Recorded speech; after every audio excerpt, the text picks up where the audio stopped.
O Sol. Uma poderosa fonte de energia capaz de produzir trilhões de watts. Apenas comparável à energia das jogadoras da seleção, que se renova a cada finta. Não há energia como a feminina.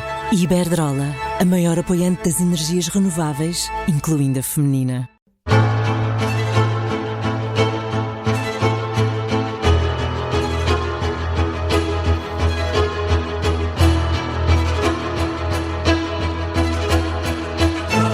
Começa agora o 5 Continentes na Rádio Observador. Eu sou o João Costa e Silva, comigo está o José Rafael Lopes e nos próximos minutos vamos estar em viagem com o historiador Bruno Cardoso Reis.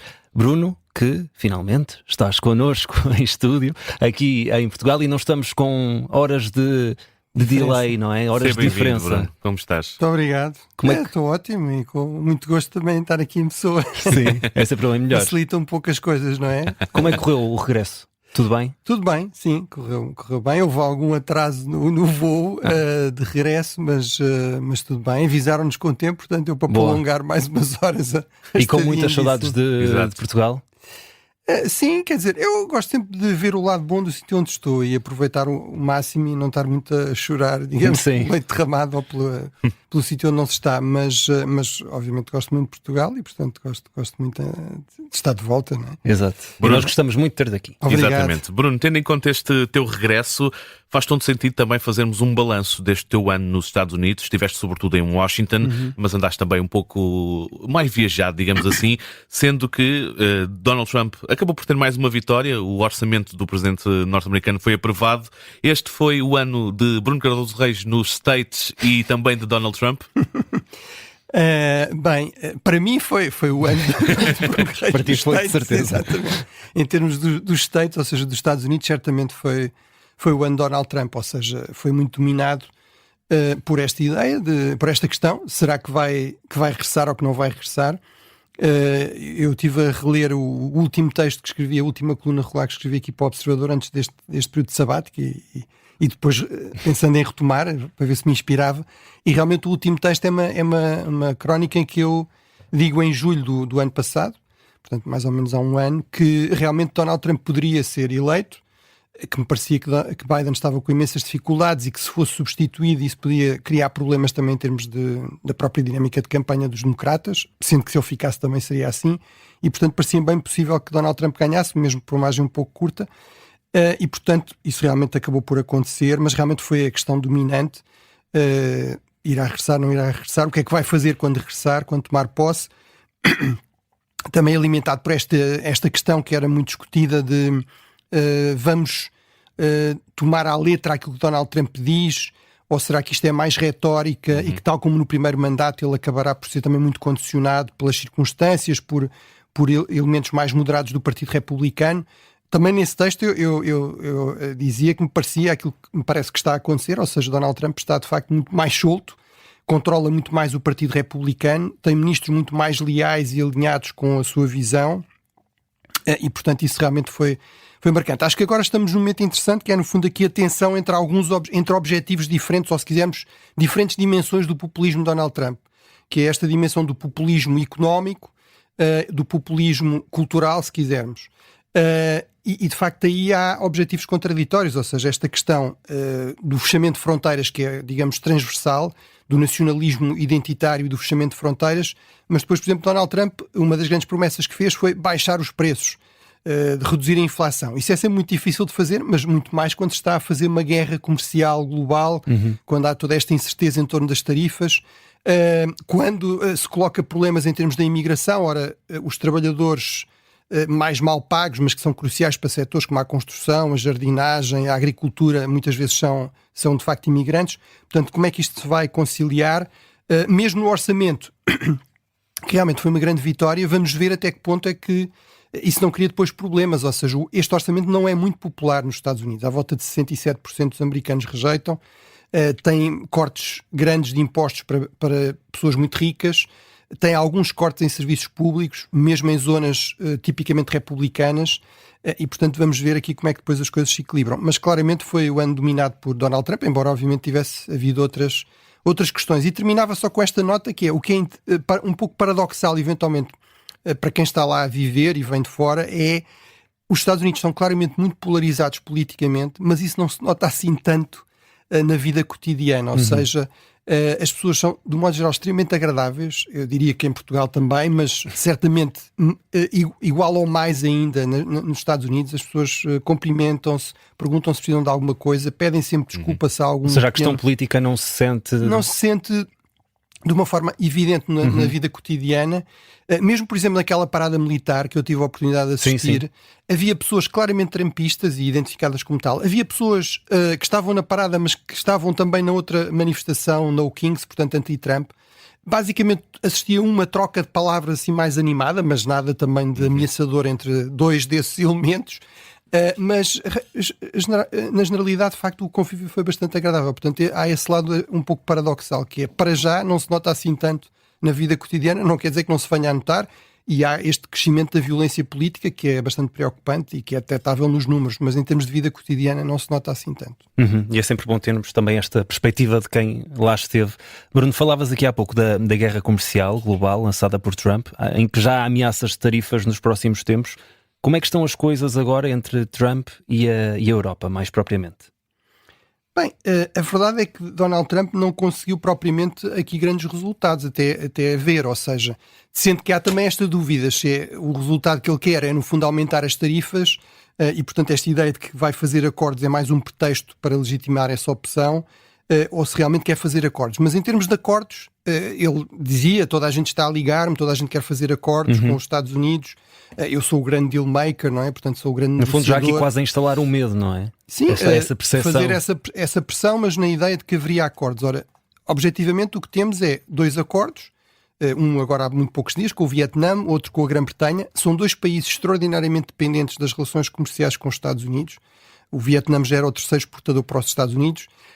Portanto, a economia do Vietnã, que tem tido um crescimento fabuloso, desde os anos 90 cresceu 51 vezes. Grande parte disso foi à força de exportações e cada vez mais nos últimos anos para os Estados Unidos. Portanto, aceitou aqui, eu diria, um mau acordo, mas nesta lógica que é melhor, um mal menor, 40% de tarifas em alguns casos, 20% noutras, mas é melhor isso do que arriscar um corte com os Estados Unidos, não nos podemos dar esse luxo. A Grã-Bretanha é um pouco a mesma coisa.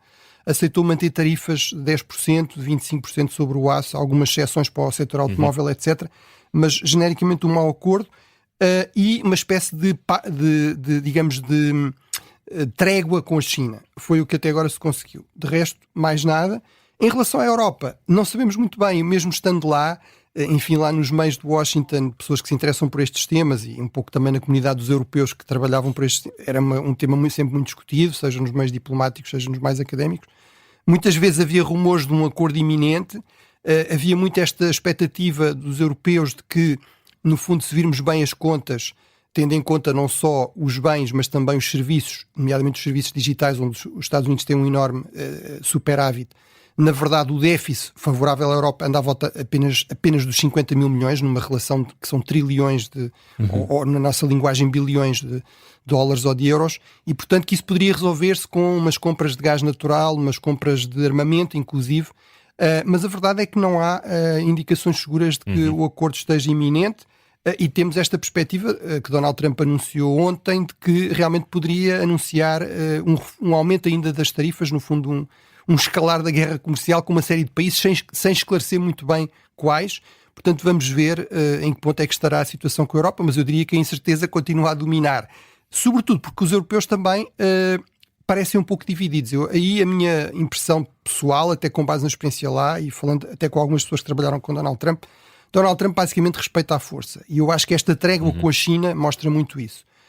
E, portanto, o problema é que a percepção de muitos trumpistas da Europa é de fraqueza. Esta postura, por exemplo, de Mark Rutte, de extrema, digamos, deferência, vamos pôr assim... Quase de reverência a Donald Trump. Reverência, de elogios excessivos, de uma linguagem até um pouco descabida, para procurar conquistar Donald Trump, do meu ponto de vista, valida entre muitos trumpistas, inclusive no governo, na administração, esta ideia, eu vou citar, aquele famoso Signal Gate, P-Tech 7, o vice-presidente J.D. Vance, de que os europeus são patéticos, são fracos, e, portanto, eu percebo que há um risco de entrar aqui numa escalada, numa guerra comercial que será mal para os dois lados, mas eu acho que corre-se esse risco tanto mais quanto há também esta impressão de que os europeus estão divididos, ou seja, e não estou a falar apenas da E a Hungria. imagem da Europa pode ficar ainda mais enfraquecida, tendo em conta esta imagem que está a passar. Ou seja, no fundo, a Europa é uma superpotência económica e comercial, se estiver unida ou se estiver suficientemente unida. Agora, estamos a falar, por exemplo, de informações de que há divisões entre a França, que quer uma linha muito mais dura, e, por exemplo, a Alemanha, que acha que é possível um acordo, exceções para os carros, por exemplo, à exportação automóvel, e, portanto, isso não ajuda, no fundo, a dar aqui poder negocial à Europa neste contexto. Vamos avançar, Bruno, olhar para a situação na Ucrânia. Donald Trump suspendeu o envio de armas para as forças ucranianas, agora estará a ponderar. O que é que significa isto no conflito, Bruno? E qual é que é o histórico do fornecimento de armamento por parte dos Estados Unidos, que foi também um tema muito discutido a propósito da Cimeira da NATO nos Países Baixos e também do compromisso dos 5% de investimento do PIB em defesa? Sim, porque realmente aí a grande dúvida é, será que isto de querer mais gastos em defesa da Europa é mesmo isso, ou é sobretudo querer mais gastos de defesa na Europa para a Europa ir comprar mais armas aos Estados Unidos? E do ponto de vista de Donald Trump, e lá está até falando com algumas pessoas próximas, e algumas inclusive agora estão na administração, a ideia é muito essa, ou seja, aquilo que interessa sobretudo a Donald Trump é mais exportações de armamento dos Estados Unidos para a Europa e, na verdade, no último ano, e mesmo sem contar com a Ucrânia, mas ainda muito mais se contarmos com a Ucrânia, a Europa NATO, vamos dizer assim, os países europeus, membros da NATO, foram o maior comprador de armamento norte-americano. Portanto, lá está, é um mercado importante.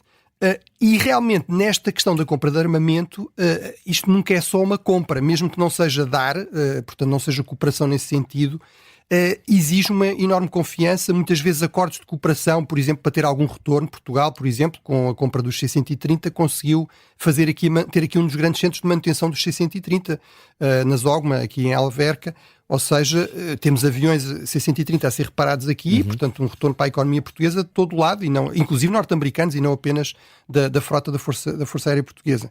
E portanto, e mais há esta questão, que agora também ficou muito visível na Ucrânia, que é o armamento comprado, no fundo, é sempre uma espécie de empréstimo, ou seja, muitas vezes, por regra, os países que vendem armamento colocam condições de qualquer exportação tem de ser aprovada, qualquer reexportação.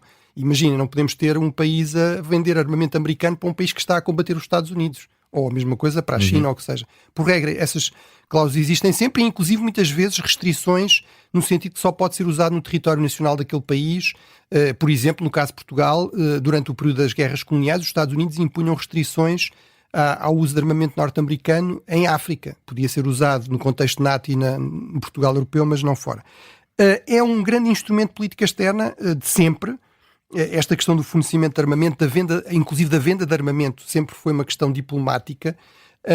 Foi muito importante, por exemplo, na Segunda Guerra Mundial. Portugal teve grandes dificuldades em rearmar-se, como muitos outros países no final dos anos 30, como um pouco agora, porque toda a gente está de repente a rearmar-se ao mesmo tempo. Onde é que se vai buscar isso? E, portanto, para conseguir esse armamento era preciso ter uma boa relação diplomática. Isso, lá está, em si mesmo já é uma indicação de proximidade, vender armamento, sobretudo num contexto em que há uma grande pressão sobre o mercado. E realmente não era apenas os Estados Unidos, ou seja, se olharmos desde 1945, os números são realmente incríveis. Os Estados Unidos, em termos de ajuda militar, é qualquer coisa como 3 bilhões e 400 mil milhões. O que é interessante também ver isso não é apenas os Estados Unidos, a União Soviética fazia exatamente a mesma coisa, foi uma das razões, aliás, da sua falência ou das suas dificuldades no final dos anos 80 e início dos anos 90, de par com a quebra do preço do petróleo, mas os Estados Unidos realmente fazem muito isso, e aí o que é interessante também notar, só para terminar, é que os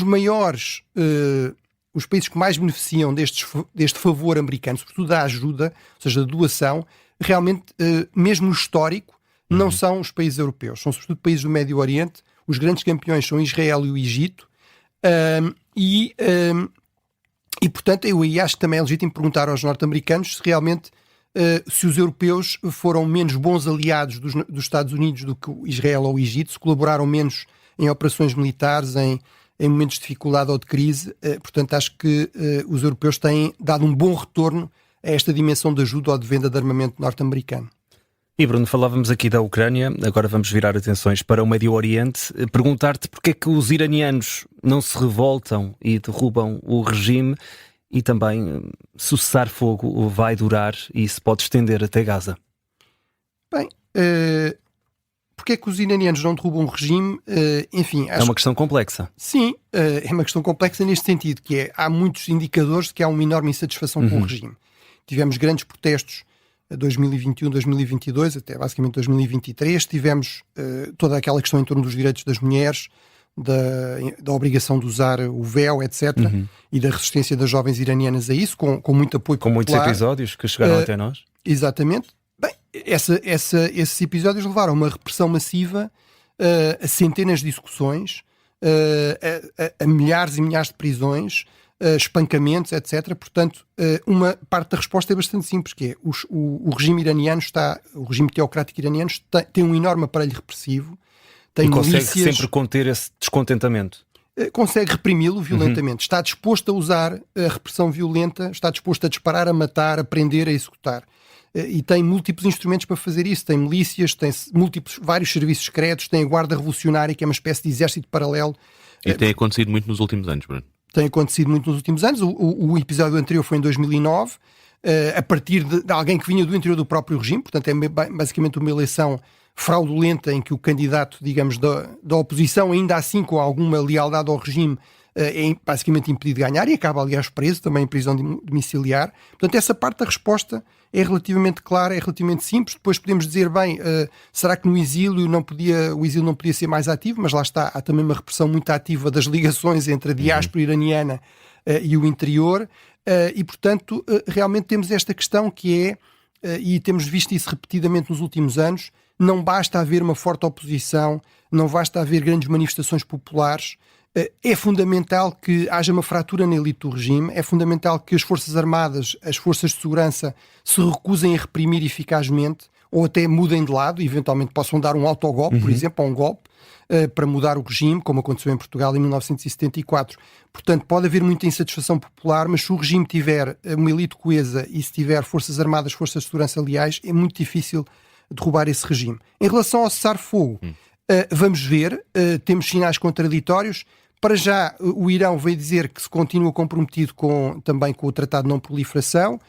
Isso parece sinalizar que não vai avançar para um programa secreto de aquisição de armas nucleares aceleradas que poderiam pôr em causa, eventualmente, esse cessar-fogo.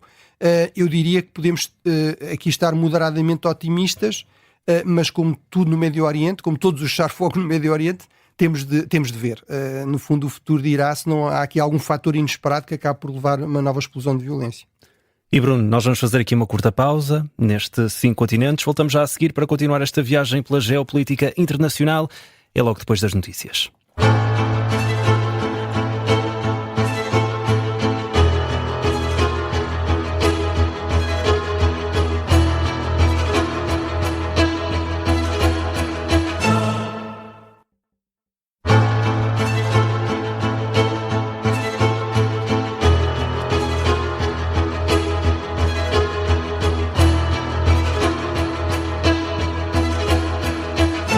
Estamos de regresso, segunda parte do 5 Continentes, com o historiador Bruno Cardoso Reis, que já voltou dos Estados Unidos e agora está connosco em Portugal, aqui nos estúdios da Rádio Observador.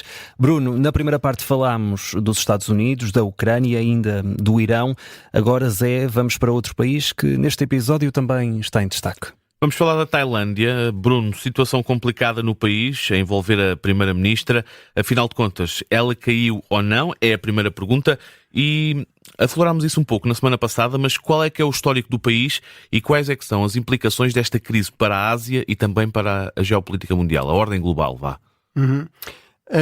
Sim, pois, realmente falámos na Caiu ou não? Falámos na semana passada e a resposta é, enfim, caiu mais ou menos, ou seja, o governo manteve-se, portanto não houve uma mudança de governo, a coligação manteve-se, mas, se quiser, ou melhor, o governo caiu, mas a coligação de governo manteve-se. A ex-primeira-ministra é agora ministra da Cultura e o primeiro-ministro é um veterano do partido da primeira-ministra. Qual é que é aqui a questão? Isto claramente sinaliza um enfraquecimento dela. No entanto, aqui há sempre que ter em conta este fator, é que no fundo este partido da Primeira-Ministra é, no fundo, o pai da Primeira-Ministra Shinawatra, é no fundo o partido do pai dela, do Thaksin Shinawatra, que é um dos grandes empresários da Tailândia, é também uma figura populista que está impedido de exercer funções de Primeiro-Ministro, porque está também com processo em tribunal, mas como parte de um acordo, digamos, com os militares, que são aqui uma força, e com os partidos mais conservadores próximos dos militares, que são uma grande força na Tailândia, realmente foi possível há 2 anos, no fundo, haver um primeiro governo que não era completamente dominado por estes partidos mais conservadores e mais próximos dos militares. E, portanto, para já, essa coligação mantém-se, mas realmente bastante enfraquecida. A Primeira-Ministra, digamos, que saiu, mas que se mantém no governo, tinha apenas uma popularidade à volta de 9%, portanto, realmente não é uma posição muito forte, sobretudo para um partido supostamente populista.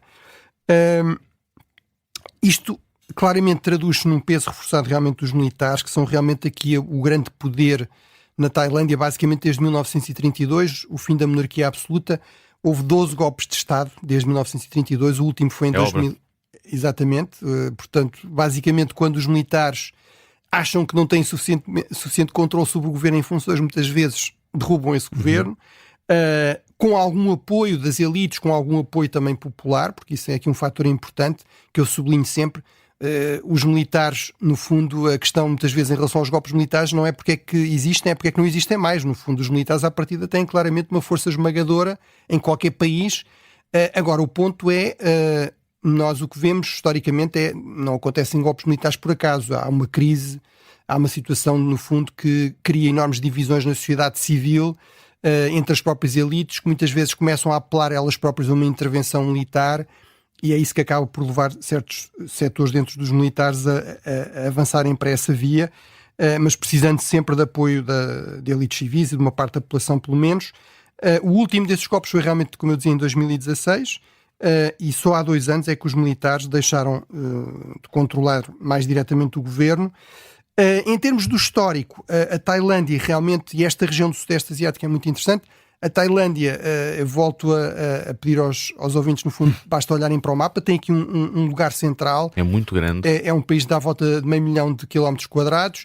É a maior economia desta zona do Sudoeste Asiático, a seguir à Indonésia, mas a Indonésia é, digamos, um país excêntrico, é um país insular. Obviamente tem um enorme peso económico, a sua economia é quase 3 vezes a da Tailândia, mas a Tailândia é realmente a maior, digamos, desta zona continental, é maior do que... enfim, a Malásia, do que Singapura, que é um país pequeno, mas uma enorme potência económica. E realmente a Tailândia tem tido um peso dominante nesta região, basicamente desde o século XV.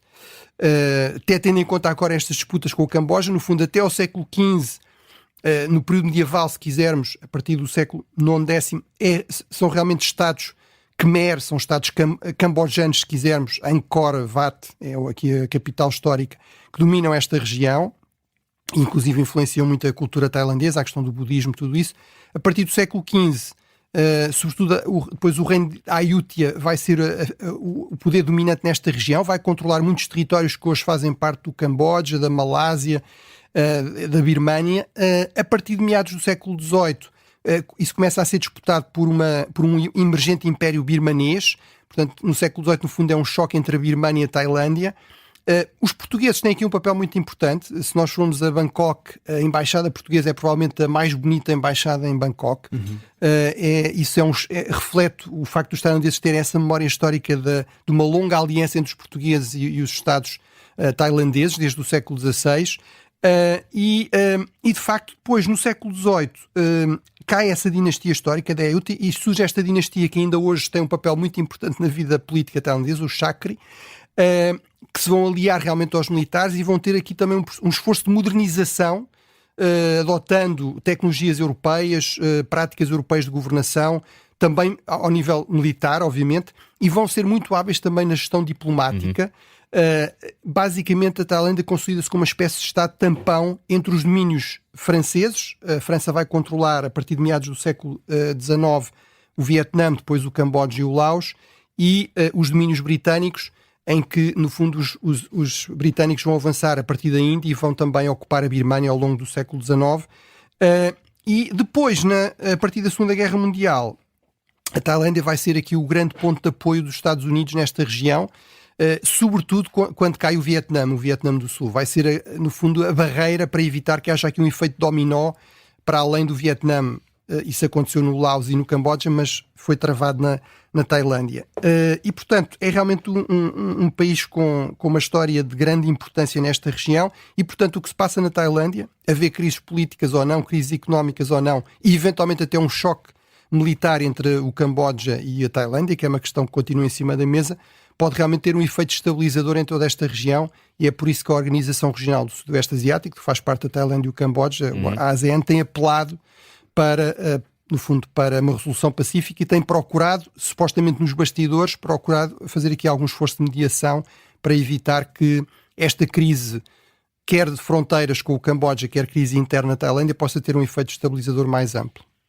Vamos a outro assunto aqui em destaque nestes 5 continentes, leva-nos até a África. Na Etiópia, a tensão tem vindo a crescer com o Egito e há aqui questões que envolvem, Bruno, uma barragem. Há um risco de guerra devido à água? Pode acontecer? Bem, é uma questão que se tem falado muitas vezes ao longo dos últimos anos. Esta barragem começa a ser construída basicamente no Nilo Azul, portanto no grande braço que vem dos planaltos da Etiópia, que depois vai, no fundo, desaguar no Nilo principal e portanto, desde 2011, basicamente. O primeiro-ministro etíope anunciou esta semana que finalmente todos os trabalhos estão concluídos e, portanto, no fundo a barragem estará plenamente pronta a funcionar. Realmente há aqui, desde essa altura, desde que o projeto foi anunciado, desde que começou a ser construído, que há ocasionalmente tensões, ameaças críticas do Egito. O Egito diz que isto viola um tratado que garantia que não haveria, digamos, restrições no uso da água do Nilo. Obviamente sabemos que o Nilo é central no Egito há milhares de anos, literalmente. No Egito Antigo havia um deus, literalmente o Nilo era um deus, não é? E facilmente se percebe, basicamente o Egito seria um deserto, em vez de ser um oásis em toda aquela zona do Planalto do Nilo, se não fosse de facto o Nilo e também a possibilidade de irrigação que o rio cria. E portanto é normal que isso crie grandes receios ao Egito. A Etiópia vai dizendo que vai fazer uma gestão responsável, que não tem nenhum objetivo de prejudicar o Egito, mas realmente esta é uma questão crescente, que tem peso crescente. Se temos um mundo mais quente, se temos mais secas prolongadas, vai haver mais tensões na repartição de águas. Muitas vezes os rios atravessam várias fronteiras. Nós provavelmente vamos ter aqui tensões acrescidas com a Espanha na gestão desse problema, mas noutros contextos em que já há outros conflitos mais acesos, isto pode ser ainda um fator de agravamento. Temos isso, por exemplo, entre o Paquistão e a Índia. Uma das grandes retaliações da Índia em relação ao Paquistão depois deste conflito recente foi basicamente denunciar o tratado que regia, no fundo, a repartição de águas. Aí é a Índia que controla, digamos, os rios a montante, que vêm dos Himalaias e que vão descer até ao Paquistão, e, portanto, temos realmente o risco aqui também. O Egito já, pelo menos uma vez, ameaçou eventualmente recorrer a meios militares se sentir que há aqui um abuso, digamos, do poder da Etiópia como resultado desta barragem para proteger o seu abastecimento. Felizmente isso nunca se concretizou, mas eu acho que é uma possibilidade real. Obviamente nunca será apenas esse fator. Se há boas relações entre os países, haverá certamente um esforço, estou convencido que será o caso entre Portugal e Espanha, para resolver estas questões de forma diplomática e de forma, digamos, racional, sensata, mas realmente esta tendência para tensões crescentes, conflitos crescentes e eventualmente até conflitos violentos em torno da repartição de águas de rios internacionais, acho que é uma tendência muito clara e aqui é um exemplo, digamos, paradigmático disso. É uma situação efetivamente complicada. Bruno, vamos até ao Brasil, onde Lula da Silva falou na possibilidade de assinalar a data em que as últimas tropas portuguesas foram expulsas do Brasil. Faz sentido, Bruno? Há aqui algum sentido político e histórico? Bem, do ponto de vista histórico, quer dizer, há aqui um facto por trás disso. Realmente, o 2 de julho de 1823, portanto, basicamente o Brasil proclama a sua independência através do príncipe herdeiro do Dom Pedro, não é? Que era príncipe herdeiro também da coroa de Portugal, filho do rei português, isso, e tanto quanto sabemos das fontes, por conselho do próprio rei português, o Dom João VI, quando, por causa da Revolução Liberal de 1820, no fundo é forçado a sair do Brasil, onde ele estava muito satisfeito, e voltar a Lisboa, diz ao seu filho, que fica lá como, no fundo, representante do pai: se houver aqui um processo de independência, eu estou convencido que provavelmente vai acontecer, deves ser tu a liderar isso, e não qualquer aventureiro. E portanto, De facto, é o Dom Pedro que vai declarar a independência, o famoso Grito de Ipiranga, em 1822. Essa é a data oficial, 7 de setembro, do dia da independência. Obviamente é um feriado no Brasil, mas agora há este 2 de julho de 1823, portanto não é um ano depois, mas são bastantes meses depois, 9 meses depois.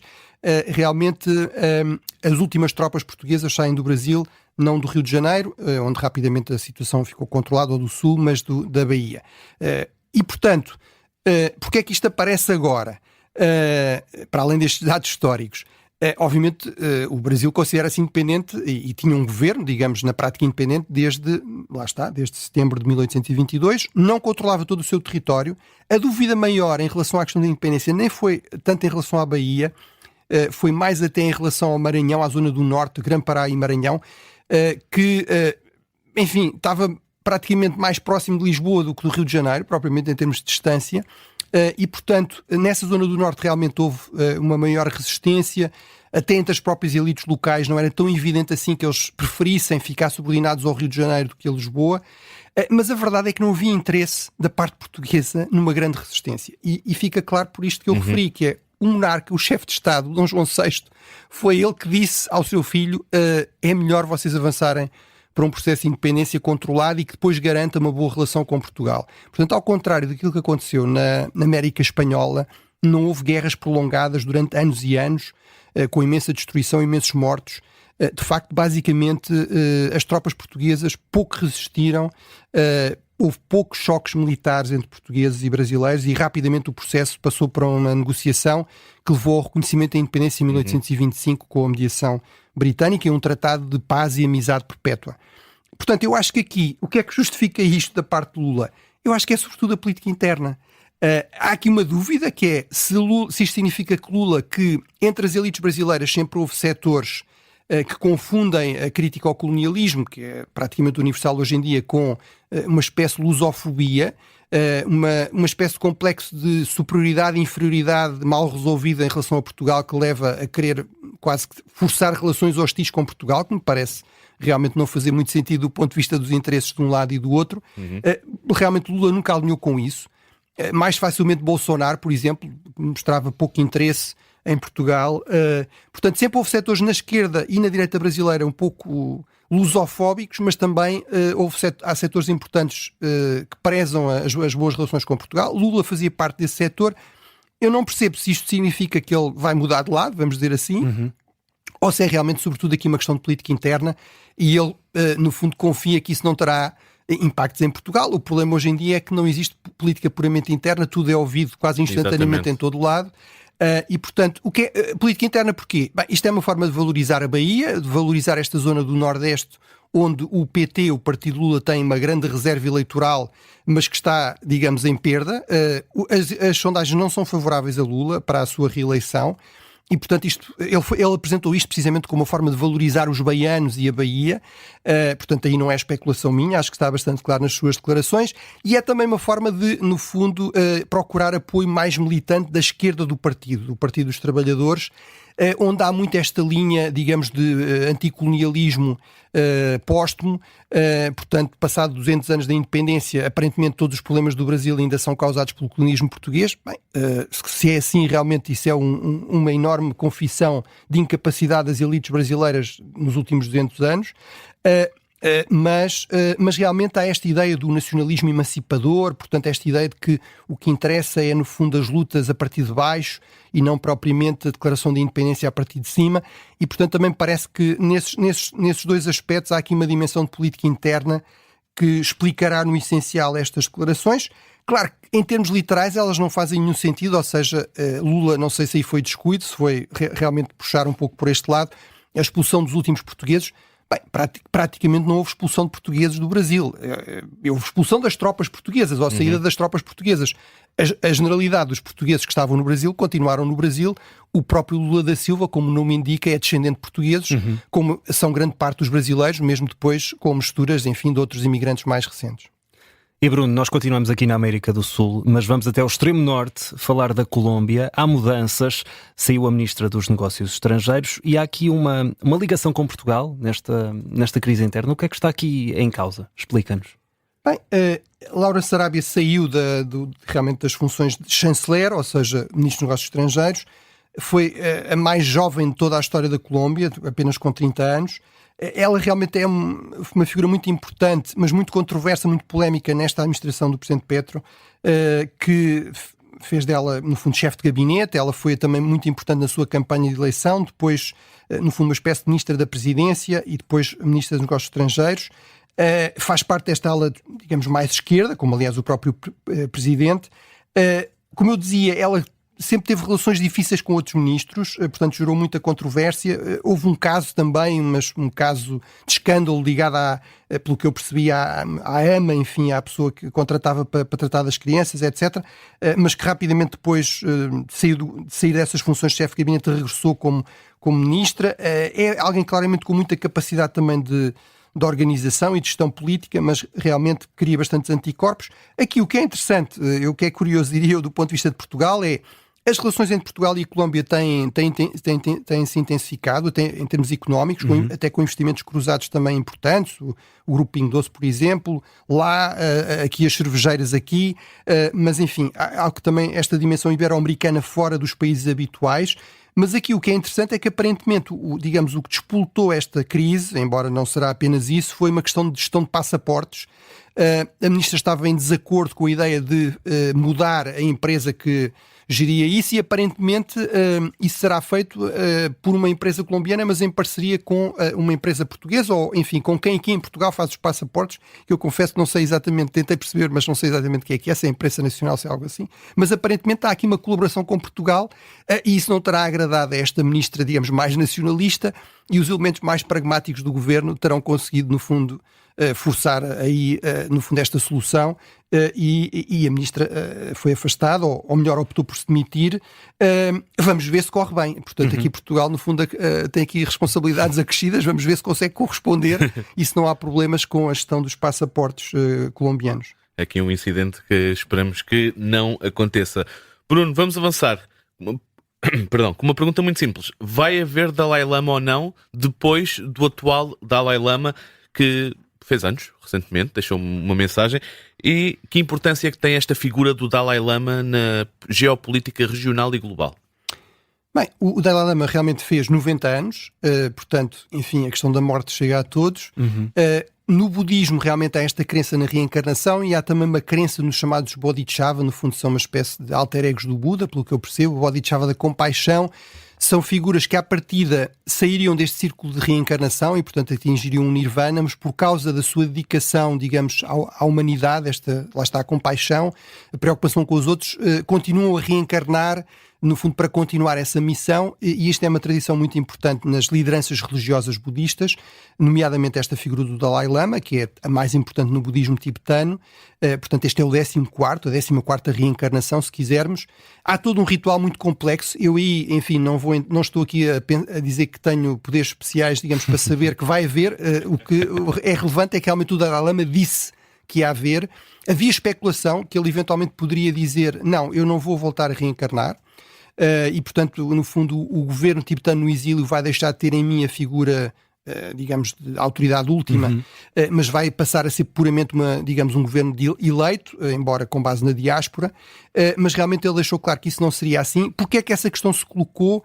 Porque há o receio que a China interfira no processo. Ou seja, o Partido Comunista Chinês tem um departamento de assuntos religiosos que reclama a capacidade de controlar a reencarnação dos líderes religiosos budistas no Tibete. Isso já aconteceu, por exemplo, com a segunda figura mais importante, o Panchen Lama. No fundo, há dois Panchen Lamas. Há um que é o reconhecido pelo budismo e depois há um que é o reconhecido pelo comunismo chinês. E, portanto, no fundo, havia esta ideia de talvez uma forma de evitar isso seria simplesmente o Dalai Lama dizer: eu não vou reencarnar. Portanto, ele disse que não. Agora vamos ver, enfim, como é que o processo vai ser gerido. Eu arrisco-me a prever que os chineses vão arranjar o seu Dalai Lama depois deste morrer. Tem importância na geopolítica regional, sobretudo, mas mesmo global. O Dalai Lama vive no exílio na Índia, numa zona dos Himalaias indianos, no fundo corresponde a uma parte do Caxemira, Ladakh, que é de maioria budista. O governo indiano tem muito interesse em puxar por essa identidade budista, até para, enfim, limitar a influência muçulmana em Caxemira. tem apoiado este governo, tipo, está no exílio, e isso é um fator de tensões com a China. Portanto, imagino que também nesta crise sucessória, digamos, de reencarnação, essa dimensão possa voltar a vir ao de cima e ser mais um fator de tensões, de renovadas tensões entre a China e a Índia, e, portanto, esse ponto de vista tem algum impacto na geopolítica regional e global. Ora bem, Bruno, estamos a chegar ao final do nosso tempo. Como tal, é tempo de escutarmos a tua habitual recomendação. Por isso, agora em Portugal, o que é que queres sugerir aos nossos ouvintes? O que é que aí vem? Bem, vou sugerir um livro português e realmente, estando em Portugal, faz todo o sentido. O livro da embaixadora Ana Gomes e da Bárbara Reis, da jornalista do Público, que no fundo são as memórias do ano de 1999 da primeira embaixadora portuguesa em Jacarta. No fundo, tecnicamente ainda não era uma embaixada, era digamos, uma representação ainda a caminho de ser embaixada, mas no fundo todo o processo de negociação entre Portugal e a Indonésia em torno da independência de Timor em 1999, e realmente é uma diplomacia, digamos, pouco convencional. A própria capa do livro aponta para aí. Convido os ouvintes a olharem pelo menos para a capa, mas a lerem o livro. Acho que realmente estou a vê-la por aqui. É realmente um livro também com uma boa edição da tinta da China, mas portanto é o resultado deste trabalho de entrevistas sistemáticas da Bárbara Reis à Ana Gomes, e acho que é algo que vale muito a pena ler. É uma outra forma de fazer diplomacia, uma diplomacia mais fora da caixa, que eu acho que também tem o seu lugar, e que um país como Portugal às vezes tende a ser muito convencional, muito por dentro na sua diplomacia, e eu acho que para conseguir mais visibilidade se calhar precisa às vezes de arriscar um bocadinho mais, e ver quando é que faz sentido este tipo de diplomacia mais fora da caixa, que aqui claramente resultou muito bem e teve um resultado muito importante, obviamente também num contexto que já era mais favorável, de democratização da Indonésia, de final da Guerra Fria, mas em todo caso o papel da diplomacia portuguesa foi aqui muito importante, e portanto é uma bela história, digamos, de história diplomática recente, com um papel relevante para Portugal numa zona do mundo também muito importante, como é hoje a Ásia. Bruno Cardoso Reis, nós ficamos por aqui com os 5 continentes. Se tiver alguma dúvida, já sabe, envie as suas perguntas através do endereço ouvinte@observador.pt.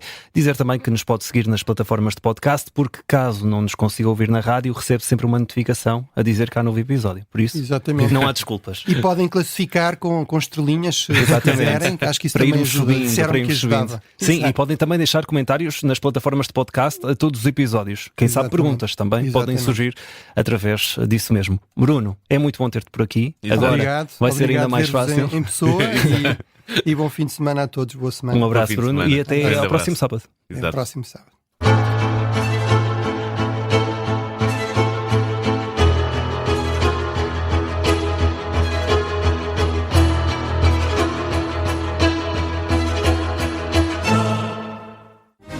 Rádio Observador.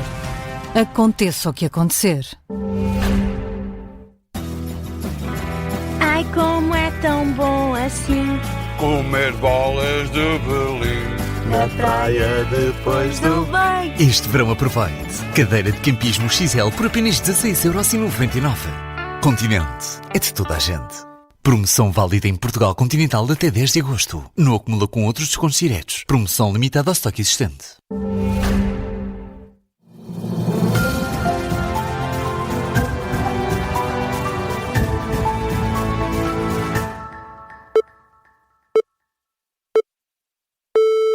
Meio-dia e 59, está com a Rádio Observador.